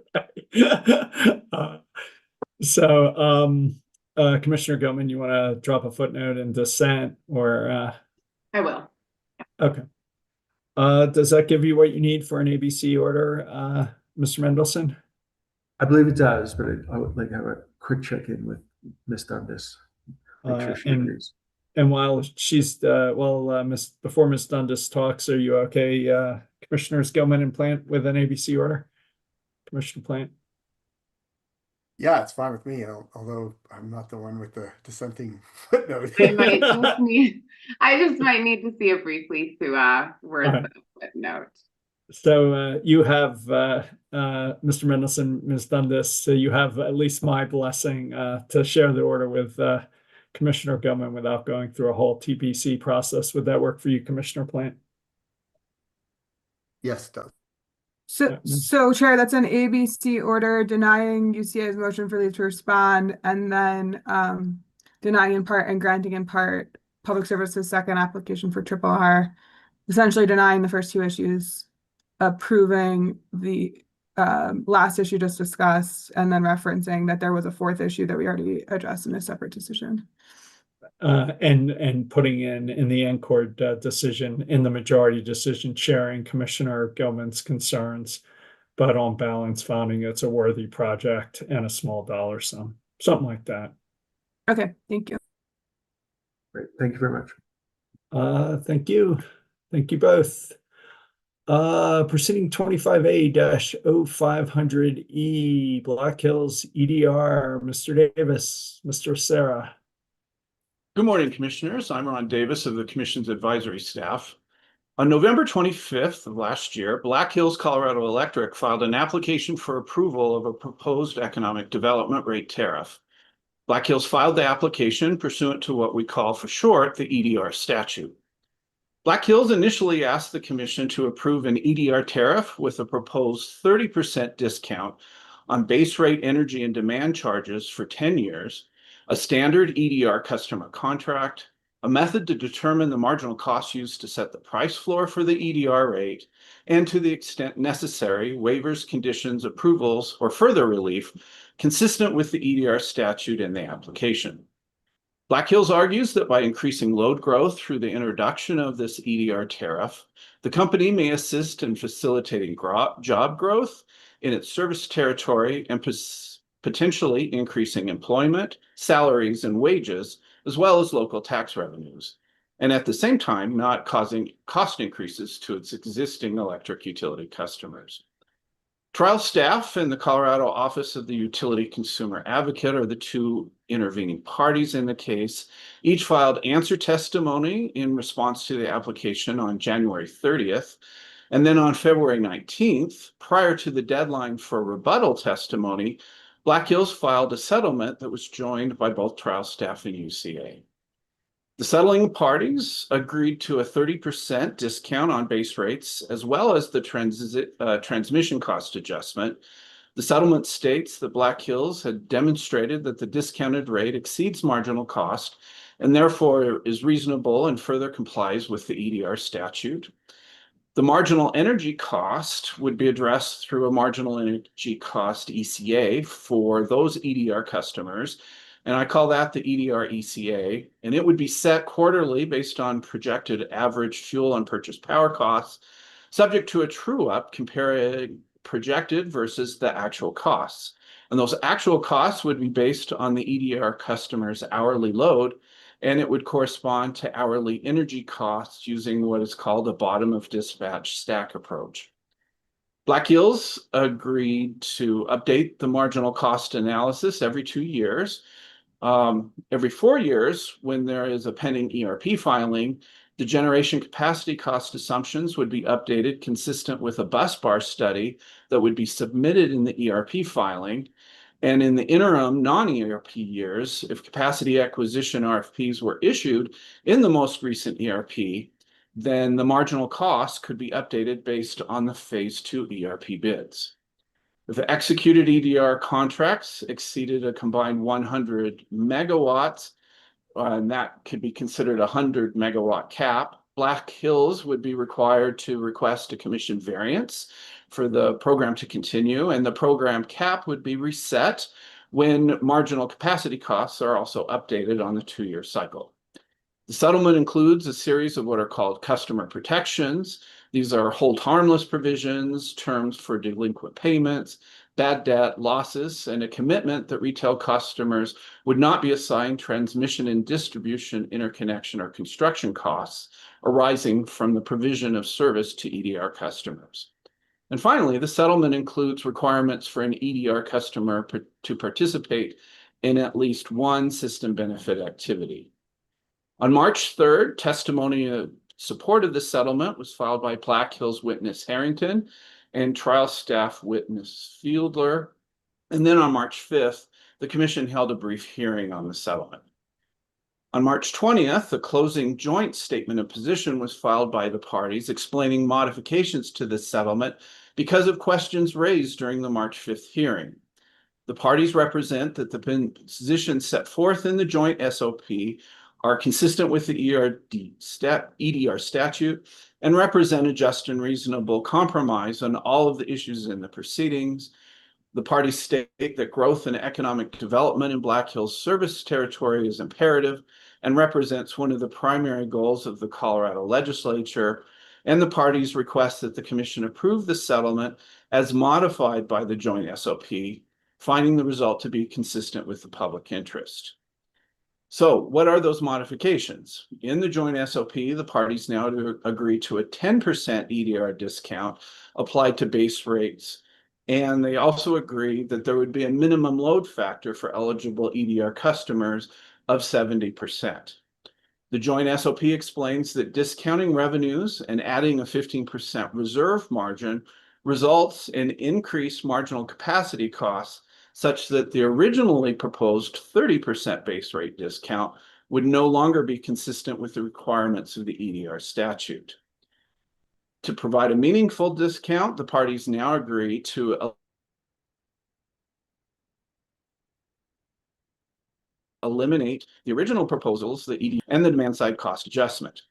And finally, the parties are amenable to lowering the program cap from that 100 megawatts to 80 megawatts. And that was the level that was suggested by trial staff in its answer testimony.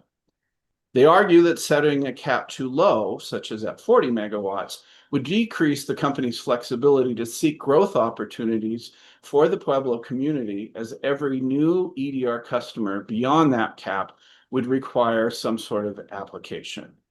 And as you know, the EDR statute requires a final written decision on this application to be issued no later than April 16th. So in the joint SOP, the parties state they're willing to file a revised settlement if the commission wants the modifications that are discussed in the joint SOP to be reflected in a final version of the agreement. And the parties also agree to a follow-up half-day evidentiary hearing to examine the revised agreement if the commission decides that another hearing is necessary. The parties recognize that both of those additional actions require an expedited decision by the commission, and that's why we're talking about this as soon as today, this CWM.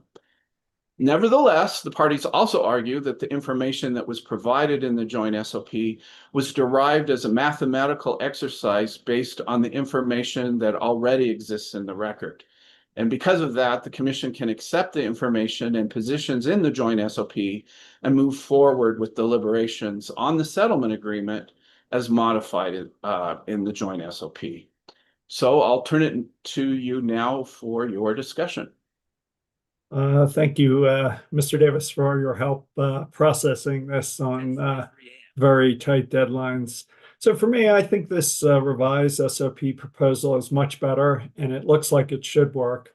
But I still have two information requests I'd like to make before I vote. First, I'd like to see the total forecasted revenues and costs in every year in nominal current year dollars without dividing through by sales, and then performing the NPV calculations in dollar terms, again, without dividing through sales. In sum, I'd like to see the comparison in revenues and costs in dollars, not in terms of dollar per kilowatt hour rates. I just get lost and can't follow the MPV analysis in dollars per kilowatt hour.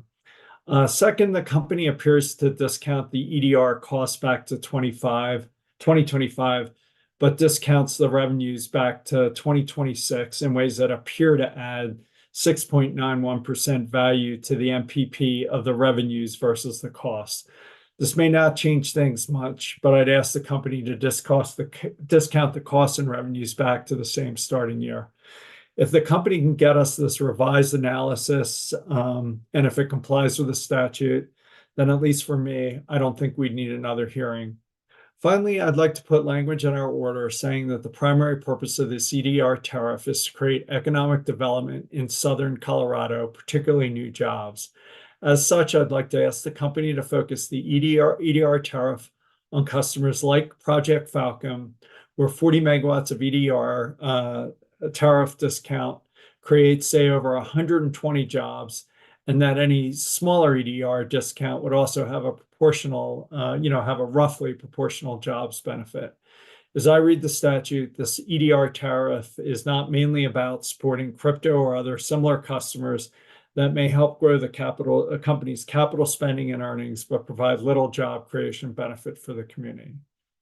To implement this, and more specifically, there's a provision in the Public Service EDR settlement agreement that generally reads as follows. The settling parties further agree that it is appropriate to grant staff the ability to issue a notice of deficiency if staff disagrees with the company's EDR eligibility determination for an individual standard EDR contract, or if staff raises a concern that merits additional commission review, such as that additional enrollment in the EDR program will materially compromise the company's ability to meet emission reduction targets, and I would add, or maintain affordability or resource adequacy. Staff will have, under this settlement agreement approach, staff has 20 calendar days from the filing of the standard EDR contract to issue a notice of a deficiency, and the company has 14 calendar days to file a response to a notice of deficiency. While I'd be willing to exclude Project Falcon from this requirement, I would like to explore adding this language from the prior settlement agreement to our order here, also including UCA if interested. To the extent the company or other settling parties I have comments or concerns with this proposed addition, perhaps they can let us know when the updated information requested here is filed, hopefully within a couple days. So Commissioner Plant, anywhere you'd like to go, but thoughts on an additional information request and adding language, giving staff the opportunity to potentially filing a deficiency finding, but keeping the commission out of this at least up to 80 megawatts. So anywhere you'd like to go. Yeah, I think that makes sense to me. I just wanted to get a sort of a clarification from you on what you're proposing. So is the information request a part of the order, or are we holding off on our order until we receive the information? I would like to have an order asking for additional information before finally approving it. Okay. I still have concerns that I don't understand that spreadsheet. In the initial order, there were so many. In the initial hearing, there were so many flaws. I couldn't approve it. I think a lot of those flaws were addressed, but I'm still concerned that I can't follow what's going on in that aspect of the present value calculation. And I think they're just present valuing it back to the wrong year, but it's not like before where one was present valued back and the other wasn't. Right. So what we're doing, what we would be approving now is the information request, and then we would bring back this for future. Yeah, within a week or two. Okay. Yeah, as long as it's quickly, just because we're on a sort of accelerated time frame here, I would support that. Yeah, I'm hopefully they can get us the spreadsheet analysis this week, and we could put it on the agenda next week, and that would give 2 weeks or so to draft the order. Commissioner Gilman, anywhere you'd like to go? Hi, yeah. Thanks for picking up on those 2 items, and happy to ask for clarification on those. in going through the spreadsheet, which is, I think, labeled as attachment A to the joint SOP, I had one other question to ask about. You know, I don't know, as we look at the customer cost savings, I think this whole thing is not confidential, so the council can tell me if I should not bring something up. But as you look at the customer cost savings tab there, it looks dependent, you know, on load factor, whether or not the LPS transmission rate would pass the statutory test with being above marginal cost. In one scenario where it's at 70%, it looks as though it would fail with a 20% reserve margin. Obviously, those are just boundaries we're trying to look at. But the question I have is looking at the capacity marginal cost tab, which is the last tab in the spreadsheet. In column L, which is the percent capacity required, the company is listed 100% for every year that I can see except 2028. In 2028 is listed at 76%, not 100% for reasons I'm unclear of. If you modify that to be 100% and go back to the customer cost savings tab, the LPS transmission rate fails in multiple scenarios, the statutory test, and the others get much closer. So it changes the average to which it's being compared to. So I think I just need to better understand on the capacity marginal cost tab, why was 2020 set at 76? Was that intentional? If so, why? If it was an error, let's get a new version of this spreadsheet that corrects that error. And if that has ripple effects to which scenarios then fail to pass the statutory test of being above the marginal cost, then we have other issues, I think, to look at. It would make 3 of the 4 scenarios if it was at 100% fail in the LPS transmission rate, and make some of the others closer. So then, you know, some follow-on questions are kind of like, well, then do we need to set minimum load factor scenarios since they all cut thinner? And if we're seeing lower load factors, we would really risk failing the statutory test of being above the marginal cost. So those are my related questions. Part of it is I really have no idea why this one year is listed at 76%, and it does seem to change the results. And I'm not clear if that was intentional or not.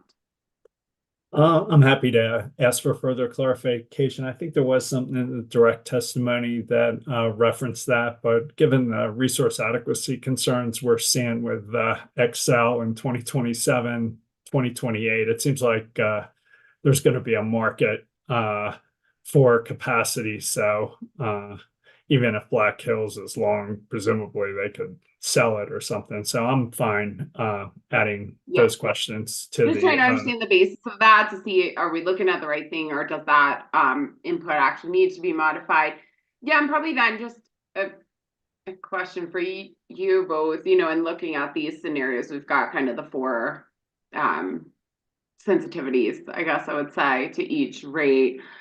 We do see it being below marginal cost if you compare the 70% load factor and 20% reserve margin. And I wonder, is that something we should be seeking a load factor limit on to ensure we end in that area? Mr. Davis, didn't they suggest a 70% limit on load factor? In their SOP, they suggest that what I interpret as a lack of opposition to the commission modifying the eligibility requirements for the tariff to require at least a certain percentage load factor. Oh, so all right. So I guess we just pick 70%, or are you suggesting a higher number, Commissioner Gilman, or you just want the parties to give noting that at least for the LPS transmission, if you combine the 70% and the 20% reserve margin, it fails, and not by a tiny bit. So we might need to just consider that as we look at what load factor would be appropriate especially under that rate, which looks to be challenging to comply with a 20% reserve margin. Yeah, and when I try and look at this in dollar terms, not dollar per kilowatt hour terms, even the 80% gets dicey. So we'll see what the company says. Does that give you what you need for a quick ABC order, Mr. Davis? Well, I have a clarifying question. The commission is not going to set a filing deadline, correct? Should we? Do you have any advice? Well, Friday? the April 16th filing decision deadline has me concerned. If a filing is made for the commission to consider by next week's weekly meeting, and the commission decides it needs a hearing, then, I think we'd have to decide a hearing is needed next week at the April 1st. So would you weekly set a meeting in deadline? order to schedule it perhaps on the 9th? Okay. So would you just schedule a deadline of March 27th or March 30th? Sure. Well, I think that would be wise to set a deadline, so that you have some time to look at the numbers before the April 1st weekly meeting. And it's good for the commission to decide whether it needs to go on the agenda for the first by 2 p.m. next Tuesday. All right, let's set the deadline for March 27th at close of business. Okay. And if they object, we'll take it up as it comes in. Okay. And then my second question is that the discussion you had about eligibility and the process around the filing of the contracts, that is discussion that's reserved for a decision should the commission decide to grant the settlement. Correct. Okay. So not part of the decision that would come out of today's meeting. Correct. Okay. But it's an invitation. If the parties have any comments, let us know. Okay. That's what I need. Thank you. Thank you, Mr. Davis. Proceeding number 26AL-0078E, Mr. Fiedler, Public Service Company Aggregator VPP. Yes, good morning. I'm Jeff Fiedler of your commission staff, and I'll be presenting advice letter number 2014 Electric, which is Public Services tariff filing to implement the company's Aggregator Virtual Power Plant, or AVPP program, with an effective date of April 1st, 2026. Specifically, the tariff establishes the structure, eligibility requirements, operational parameters, and compensation framework of the AVPP program, in alignment with the AVPP settlement agreement approved without modification in decision C250903, and also the outcomes of the pre-compliance stakeholder process. For background, this decision that I mentioned is the DSP proceeding. The AVPP program was originally filed as a standalone proceeding and then consolidated into that broader DSP proceeding. The filing also includes the AVPP program plan document and the aggregator agreement and enrollment form. Potential third-party aggregators can access this information now, and they're publicly available. Regarding the pre-compliance stakeholder process, the advice letter states that through 5 stakeholder meetings, there was a resolution on all issues tasked to that process, including the following: baseline calculation methodologies for non-battery distributed energy resources, the final AVPP program terms and conditions, program marketing materials, how ADERMs and other methods will be used to communicate between the company and aggregators, and other specifics of the assessment of aggregator performance. Staff has reviewed the proposed tariff revisions in the accompanying materials and considers them to be reasonable. The proposed tariff aligns with the decision in the DSP proceeding, and the pre-compliance stakeholder process outcome has raised no opposition in terms of protest letters to this filing. The advice letter filing does not include a rate trend report, as this filing will not directly increase customer rates. And staff does assess that the likely effect on the company's costs and revenues and customer rates has been addressed by the company filing in the AVPP program application and that broader consolidated proceeding and the subsequent decision. I'll pause here for any questions, or I can proceed to a recommendation. A recommendation would be great. Staff recommends the commission allow the advice letter to take effect by operation of law. Commissioner Plant, I agree. Commissioner Gilman, I also agree. as do I. Thank you, Mr. Fiedler. Thank you. Proceeding number 26AL-0079E, Mr. Lay, Black Hills ECA. DC staff and presenting on advice letter 905 filed by Black Hills Colorado Electric for an order authorizing Black Hills to revise its electric commodity adjustment or ECA for the second quarter of 2026 to become effective April 1st, 2026. Black Hills is proposing to increase the ECA rates for the second quarter of 2026 across all classes. The proposed secondary ECA rate is 0.04954 per kilowatt hour, an increase of 0.0018 per kilowatt hour, or approximately 3.7% from the current rate. Primary and transmission rates reflect the same approximate 3.7% increase. If permitted to go into effect on April 1st, 2026, the tariff revisions will increase annualized company revenues by approximately $5 million. The average residential customer monthly bill with an average usage of 600 kilowatt hours per month will increase by $1.12 from 122.84 to 123.96, or 0.91%. The average small commercial customer monthly bill will average use of 2,300 kilowatt hours per month will increase by $4.30 from 411.93 to 416.23, or 1.04%. I can pause now for questions or proceed to the staff's recommendation. Yeah, if you can go to your recommendation, that'd be great. Great. Staff recommends the commission take no further action to allow this advice letter to go into effect by operation of law. Commissioner Plant, I agree. Commissioner Gilman, I also agree. as do I.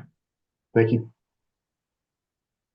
Proceeding number 26AL-0082E, Mr. Rivera Lugo, Public Service Company, ECA. Good morning, Commissioners. Luis Rivera Lugo with Commission staff, now presenting proceeding 26AL-0082E concerning advice letter number 2015 electric filed February 27, 2026 by Public Service Company of Colorado to update its quarterly electric commodity adjustment or ECA applicable to all electric base rate schedules effective April 1st, 2026. The ECA factors will decrease from those currently in effect, as I now explain.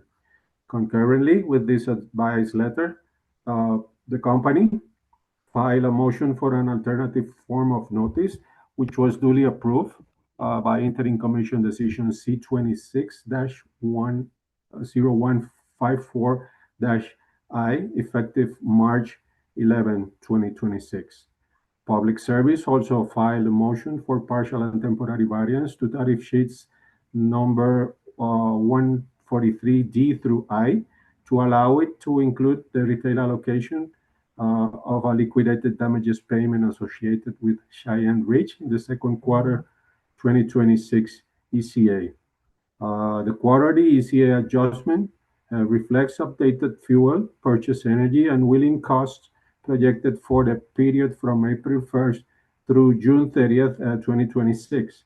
The related ECA deferred account balance as of January 31st and 15 other required commission-approved ECA formula components pursuant to the settlement agreement approved by Commission Decision R20-0108. The company includes as part of its quarterly ECA filing certain additional operational system reports to assist the Commission in its monitoring of its transition to a more renewable, less fossil-based generation fleet. As usual, This information is contained in Exhibit number 10 to PSCO's filing. Public Service is requesting that the ECA factors for the second quarter of 2026 be decreased 6.3% from the current residential rate of 3.619 cents per kilowatt hour to the proposed 3.390 cents per kilowatt hour. Average residential customers' monthly bills will decrease by 1.35% or $1.42. For small commercial customers, the ECA factors for the second quarter of 2026 will decrease 3.3% from the current commercial rate of 3.768 cents per kilowatt hour to the proposed 3.642 cents per kilowatt hour. Average commercial customers' monthly bills will decrease by 0.85% or $1.35. All of which translates into a projected decrease of approximately $11 million in public services 2026 revenues.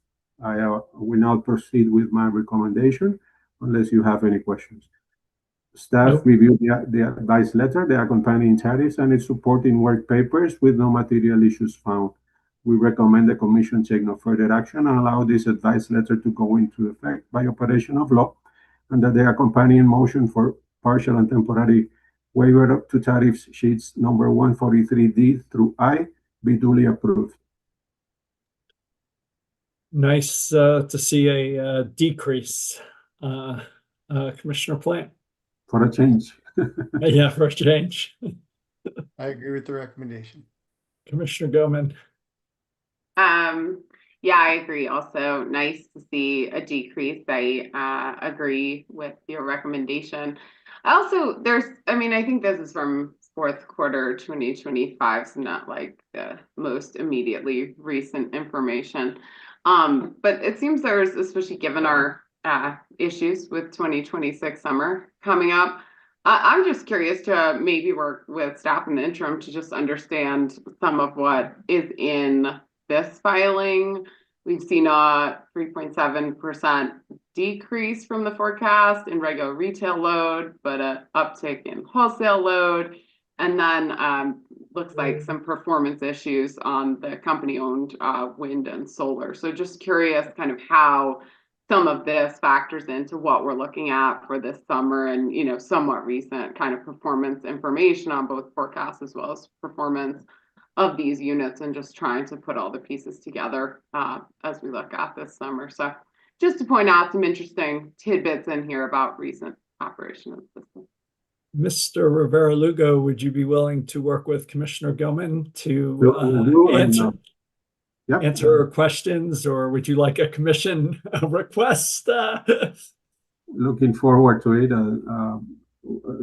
Also with my peer, Rebecca Lim, which is not here today. Thank you. Thank you, sir. ABC order? Say again? ABC order? ABC order. Thanks. Thank you. 26L-0102G, Mr. Lay, CNG, gas cost recovery.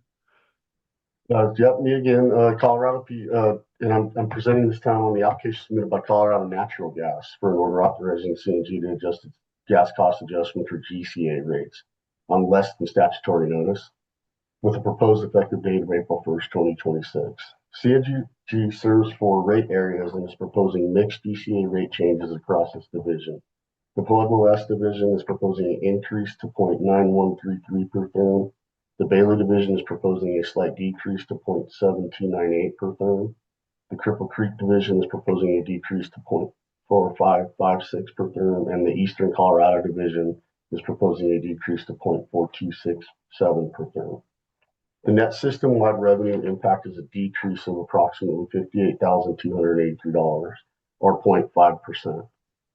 As a significant increase in the Pueblo West is largely offset by the decreases in the other 3 divisions. Residential monthly bill impacts range from an increase of $5.21 per month in Pueblo West, approximately 9%, to a decrease of $6.61 per month in Cripple Creek, or approximately 9%. To pause now for questions or proceed to the staff recommendation. If you can go to your recommendation, that'd be great. Great. Staff recommends the commission deem the application complete and grant the requested less than statutory notice. Commissioner Plant, I agree with the recommendation. Commissioner Goman, I also agree. as do I. Thank you, Mr. Lay. Thank you. Commissioner Plant, I think that concludes our agenda. Any final thoughts before we adjourn?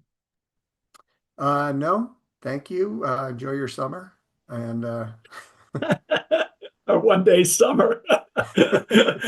Commissioner Gilman, hopefully you're not skiing today. 60 degrees on top of the mountain. I have not been enjoying the March summer.